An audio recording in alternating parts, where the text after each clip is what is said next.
This week I am traveling on vintage toy hunts, but I wanted to go back into the Padawan vault and do a compilation of all my videos where I do a top 10 list. So enjoy the video and I'll see you when I get back. So let's go. Hey, what's up everybody? I'm Joey's Variant. I collect modern Star Wars. Today we're talking about variants. Dude, don't you ever wear something different? You're the worst variant ever. Let's have some fun again and do a top 10 list of the most famous variants. Number 10, the Red Bar R5D4. Collectors go crazy for this, and for me not to mention it in this top 10 list, I would get hate mail.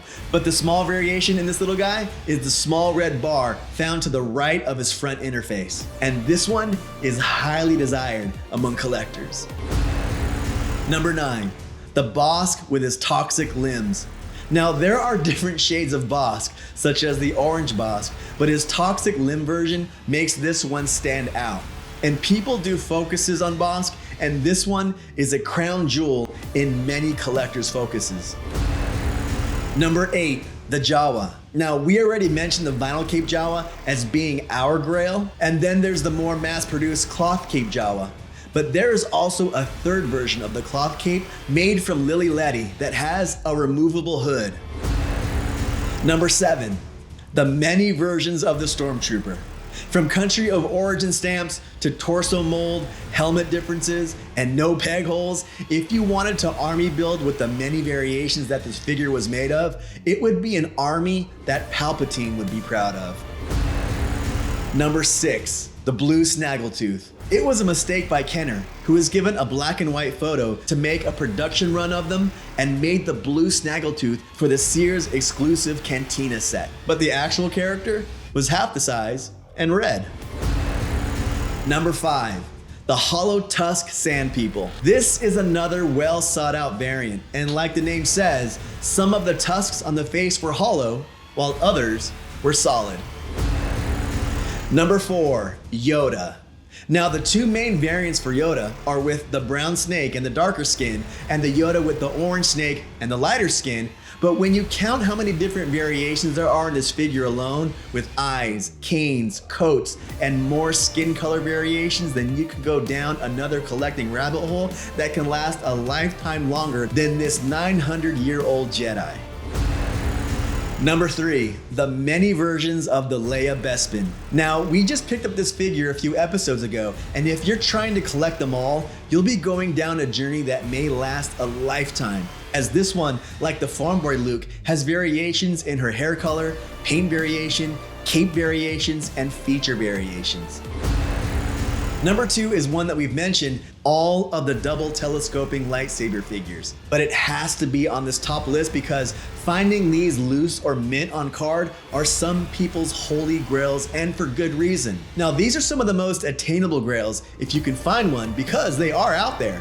But to find them in mint condition, both loose and carded, makes these not only some of the most expensive figures, but ones that are rare to find in pristine condition. Now before we get to number 1, here's some honorable mentions. Now we already mentioned the Farm Boy Luke, but his Jedi figure also comes with a snap-on cape and a green or a blue lightsaber. The next one, Squid Head with a burgundy cape. And you can also find Bib Fortuna with a burgundy cape as well. And then there's the classic white or the gray hair Obi-Wan Kenobi. And then there's the smiling and non-smiling Lando. Okay, those are special mentions. But the number 1 variant, and I think that some of you seasoned collectors know what I'm gonna say. And if you've been watching my episodes, then you know that this one is the most expensive Star Wars figure out there. Number 1 is Boba Fett. Now there's the famous rocket firing Boba Fett with the L or the J mechanisms, but there's also the more attainable tri-logo Boba Fett. So let me know what your favorite variant is, and if I left yours off, which I'm pretty sure, as there are many, many variants. Let's just do something different and go through a top 10 list of the most expensive Star Wars figures. Number 10, this is the 1977 Princess Leia Organa. Now, this is probably a figure that at some point collectors either have spent money on or will in the near future. And I know that there are a lot of other figures that could probably command this price, but because of the almost necessity to have this figure inside your collection, your collecting possession, with her hard to keep clean, rip-free cape, her hair that always seems to get damaged with time, and her hard to keep white body mold, and her very easy to lose blaster. A near mint example of Leia that I've seen going in today's collector market, it's going for $175 to $200. And I know what you're saying right now, $200. And we're only on number 10. Yeah, just wait, it gets more expensive to buy little pieces of plastic. Number 9. And now we can probably lump in a lot of characters at this next price point, but I wanted to share these particular ones. From the Power of the Force line, we have both Barada and Ramba. Both in near mint condition with their coins. They're gonna run you about $200 to $230. Number 8. This is probably my favorite Ewok ever. From the 1985 Power of the Force line, we have Warrock with his hood, quiver, and easily broken bow. A near mint figure without a coin will run you about $275, but expect to pay at least $25 for the coin, if you can find one, that is. So you can also throw in a Manaman without his coin, the Han in Carbonite without the coin at this price point as well. And the Han in Carbonite, it's a good looking figure too. A figure that comes with an accessory like that, if I was a kid playing with that, that'd be heaven. Number 7. All right, these two are tied at number 7. From the Power of the Force line, it's the 1984 Imperial Gunner and the 1985 General Lando Calrissian. I have seen prices fluctuate lately, but for a mint example and without the coins, they will cost $300 each, and expect to pay about $25 to $30 just for the coins. Number 6. So this is a special edition because I'm not gonna actually include these in my collection run, but I wanted to include them anyway. One is the Tri-Logo Boba Fett from the 1979 or the 1980 cards. This figure is a bit lighter in color as the regular Boba and might have other slight paint variations such as the knee pads. The other is a hollow tusk sand person. The original sand person had face tusks that are solid, but some were released with a hollow tusk mold. And these rare items will cost collectors seeking them in the market at near mint quality today anywhere from $300 to $350 each. I've seen them go for lower, but not in mint condition. Number 5. So another figure from the Power of the Force run is the 1984 Luke Skywalker in his Imperial Stormtrooper outfit. To find a blinding white and near mint figure with a perfect blaster and helmet is going to cost you about $350 starting. Doesn't this figure look like John Denver? Number 4. At number 4 comes 1985 Power of the Force EV-99. This figure comes with no weapons and no accessories, but because it's hard to find a near mint version of this figure due to its brittle limbs, its moving jaw, and its legs being notorious for bowing, and the fact that he is in the Power of the Force toy line, which was only distributed for a short number of years, a mint version of her is gonna run you at least an average of $400, and that might not be without the coin. So expect to pay an extra $30 to $40 for that coin as well.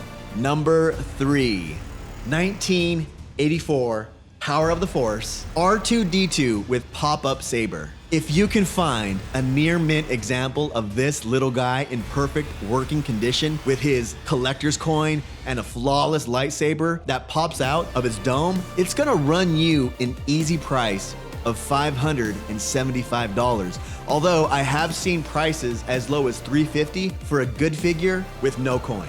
Only available in the Sears Cantina set, this was actually a mistake by Kenner, and the character was actually supposed to look like this. So both because he was only in a playset and because he was a mistake, this makes this character this much more valuable.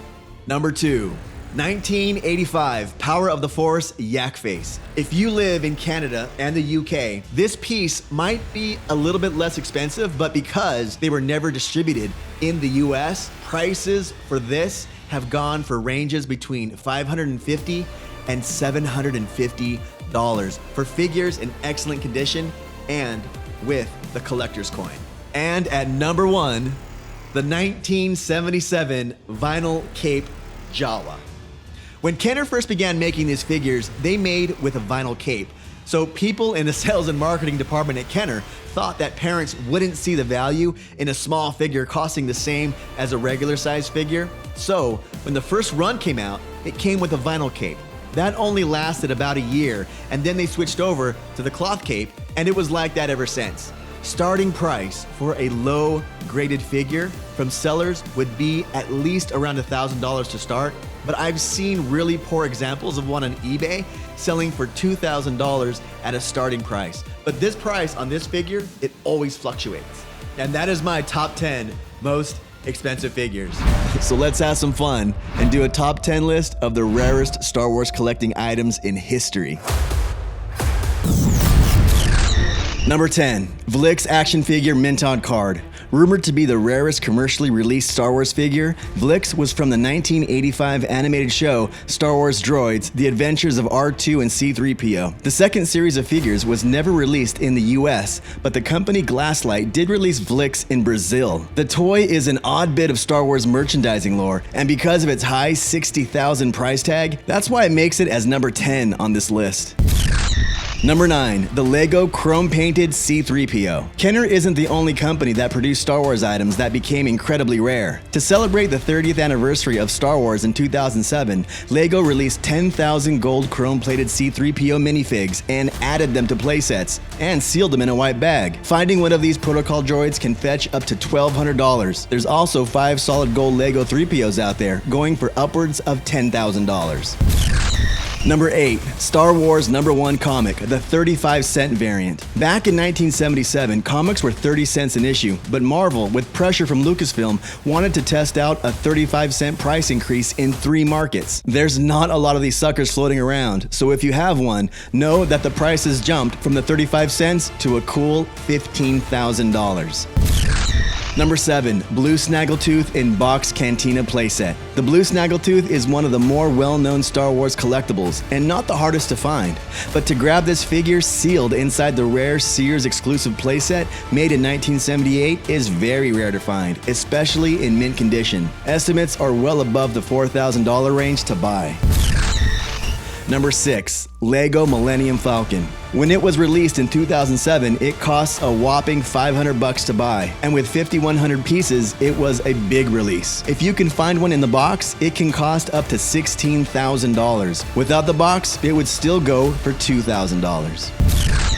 Number 5, 1977 R2-D2 Lunchbox. This collectible isn't just a rare piece of Star Wars history, but also a rare lunchbox, and there are lunchbox enthusiasts apparently. Because this was a prototype that was never produced for some unknown reason, only about a dozen exist. This fetches about $4,000 on the open market. Number 4, Darth Vader's die-cast TIE Fighter. Kenner put this out in 1978, and apparently this is one of the hardest ones to find, so hardcore fans are really after it, to the tune of $4,000 apparently. Impressive. Most impressive. Number 3, R2-D2 Pepsi Cooler. This may not be the most expensive piece on this list, but because it was used as an in-store promotional prop and many got trashed or not very well taken care of, it's hard to find one that is in new condition. If you can find one, it's very affordable at around $1,000 to $2,000. Number 2, the 15-pack Melloway figures. This was only sold in the Sears catalog and was the only catalog to offer this many figures in a Melloway offer. So that's why finding this collectible, not only in great shape but sealed, makes this a grail for specialty collectors out there. Last prices that were listed for this were around the $4,000 mark, so if this is within your price range, it is attainable, which is why this is ranked so high. Now before we get into number 1, here are some special mentions. It's George Lucas himself in Lego form. Now, George isn't much for the spotlight, but Lego did somehow get the green light for this back in 2010. You may think this is a weird idea, and the Lego company apparently concurred because this was never actually mass-produced. That puts this onto the rare side of things, and this little piece goes for over $3,000 on the open market. George Lucas's Panavision camera that was used to film the original Star Wars movie. And it's probably appropriate that this is the most valuable thing in the whole fandom, which went on auction back in 2011 and sold for $625,000. And the number one most rare item is probably not what you're thinking. And the number one most rare item for any Star Wars collector to obtain, the 1977 Comic-Con poster with a Star Wars mention. Publicist Charles Lippincott went down to the San Diego Comic Convention to muster interest in sci-fi enthusiasts. The making of Star Wars doesn't refer to the late 1977 television documentary, but rather a panel held at the convention and a slideshow given by Mr. Lippincott. Very few of these posters remain, and this is a very coveted item in Star Wars historical archives. Prices vary on this item because it's so rare to find, so it's hard to give a dollar amount. Let me know what you thought of this list in the comments, and if there are any items that come to your mind. With all my learnings that I've gone through, I wanted to give you my top 10 tips that I think would help you.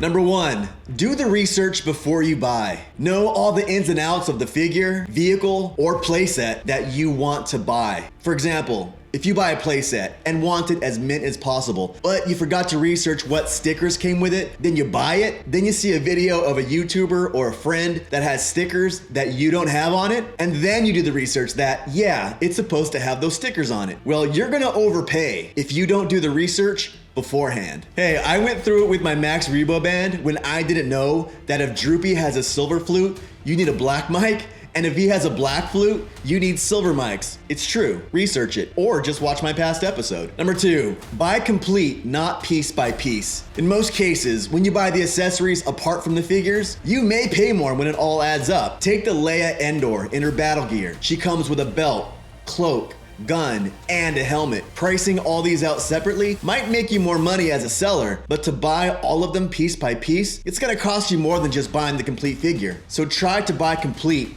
when you can. Number 3, look at the data points before you buy. Look at what's being sold on Facebook and eBay and take screenshots. Save that in a folder, and don't go into buying a vintage figure without having a good idea of what these prices are. You'll be able to spot a good deal or a bad deal a lot easier. Number 4, join as many Facebook groups in your collecting genre as possible. By doing this, you not only have access to see what's being bought and sold and the data sales points, but you can see the questions that are being asked and learn that way. And you also have endless people to ask questions to or point you in the right direction. But in these groups, be respectful. Never bash prices or people's collecting style. Just keep it cool. Number 5, bookmark online reference guides. Sites like the Variant Villain, the Jedi Temple Archives, or Rebel Scum. These sites hold a wealth of knowledge and can answer most questions that you might have about the vintage collecting line. Number 6, be patient and take your time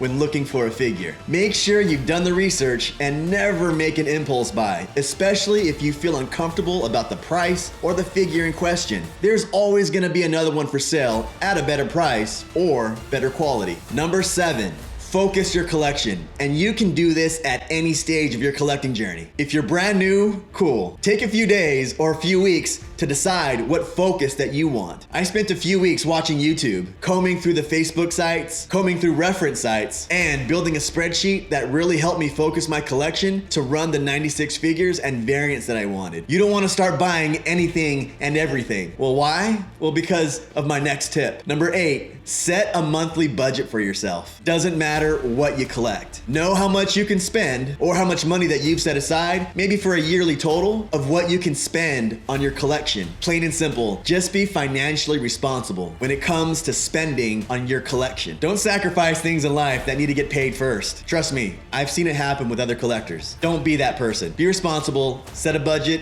and stick to it. It's gonna be hard, especially when you see things pop up that you really want, but just stick to that budget. You'll be collecting for a longer period of time, if you do that. Number 9, create a spreadsheet. By creating a spreadsheet or your own collection database, it does a number of things. For me, it acts as a checklist of what I need or what I want. It allows me to track what I've bought and what's on its way and from whom. It also allows me to place how much I bought it for, so I know how much I spent on it. And if I was to sell it, it gives me a data point to know how much I should sell it for. But it's just a good way of keeping an inventory of your collection. And here's a bonus tip. Protect your collection, especially if you have items that are fragile, like MOCs, figures with capes, cloths, or those that might fade over time, which is pretty much all of them. If you're into grading, you can do that, but if you like to keep them available for you to handle, then think about getting acrylics that you can keep them protected but still accessible to you. Also, invest in gear and accessories that will help you protect your figures, MOCs, coins, playsets, and vehicles. Not only acrylics, but acid-free baggies and cleaning supplies like Mr. Clean Magic Eraser, storage boxes, storage drawers, star cases, coin stands, or blister cases or small acrylics. Bonus tip. Keep your figures out of sunlight and keep them in rooms that don't create extreme temperatures. For instance, keeping them in an attic that reaches temperatures of 100 degrees in the summer, those extreme temperatures will make your figures degrade quicker. If you keep them in temperatures that are too cold and then it gets hot too fast, like with a heater, that'll make them expand and contract. And over time, that leads them to warp, become loose, and sometimes shatter from the inside out. So keeping your figures in rooms with a constant temperature, away from sunlight, and displayed with protective care will keep them perfect for decades to come. Number 10. Know how you're gonna display your collection. If you're just collecting to keep things inside boxes or on the back of a shelf, more power to you, but that's no good. When you buy something, you should have a clear vision in your head of how you want to display it. And plus, it elevates the look of your collection. So when you're buying, keep inside your mind's eye where you want to display it and what you want to display it in. Invest in display cabinets, shelving, and display pieces that elevate the look of your collectible. For me, I invested in my display cabinet from Collector Displays, and the link is in my description. So if you found this video interesting, please hit that like button. That does support the channel. And please consider subscribing if you want to see more Star Wars, vintage, and collecting content from me. And hit that notification bell so you know when episodes go live. I post videos every Sunday with bonus content throughout the week. And as always, my friends, thank you, and I will see you next time. If you're new to the channel, check out the welcome video, or just check out the next episode. And please subscribe if you want to follow the journey. And remember, there is no shame in being a Padawan.